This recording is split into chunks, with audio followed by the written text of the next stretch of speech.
Le soutien à l'économie privée et la promotion de l'intelligence artificielle figurent parmi les principaux enjeux de l'économie chinoise cette année.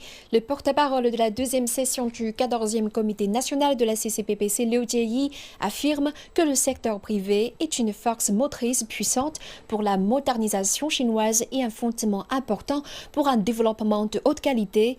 Le comité national de la CCPPC a collaboré avec les comités et les autorités locaux pour relever les défis pratiques auxquels sont confrontées les entreprises privées. M. Liu Jieyi explique que des efforts ont été déployés pour établir des plateformes de développement coordonnées entre les entreprises publiques et privées afin de soutenir l'expansion du secteur privé. Notre reporter Ko Wang s'est entretenu avec le professeur Bai Chong-en, membre de la CCPPC et doyen de l'école d'économie et de gestion de l'université Tsinghua, pour connaître son point de vue. Récemment, la Chine a mis en œuvre une série de politiques et de mesures visant à soutenir l'économie privée. Que faut-il faire pour renforcer la confiance des entrepreneurs privés ?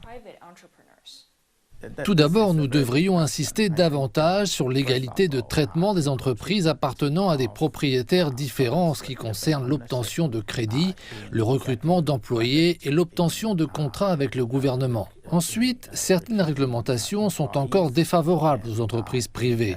Nous devons donc modifier ces réglementations pour mettre en œuvre une égalité de traitement. Et même si les réglementations sont identiques, leur mise en œuvre peut être différente. Il s'agit donc d'une question plus difficile. Dans le même ordre d'idées, il y a l'environnement médiatique. Si les médias, en particulier les médias sociaux, ne sont pas très favorables aux entreprises privées, la pression médiatique peut être un facteur d'inégalité en matière de responsabilité. Par conséquent, si nous pouvons rendre l'environnement médiatique plus favorable aux entreprises privées, cela peut être utile dans de nombreuses situations. Il faut aussi une meilleure coordination des politiques. Une autre mesure consiste à faciliter les canaux de communication entre les décideurs politiques et les entreprises privées. Les décideurs politiques doivent mieux connaître les préoccupations des entreprises privées et lorsque les décideurs politiques prennent des décisions politiques, ils devraient mieux communiquer l'intention de ces politiques aux entreprises privées. Ces deux axes de communication sont vraiment importants.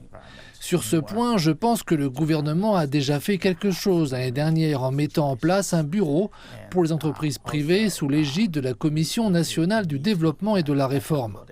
Je pense qu'il devrait jouer ce rôle de communicateur beaucoup mieux qu'auparavant.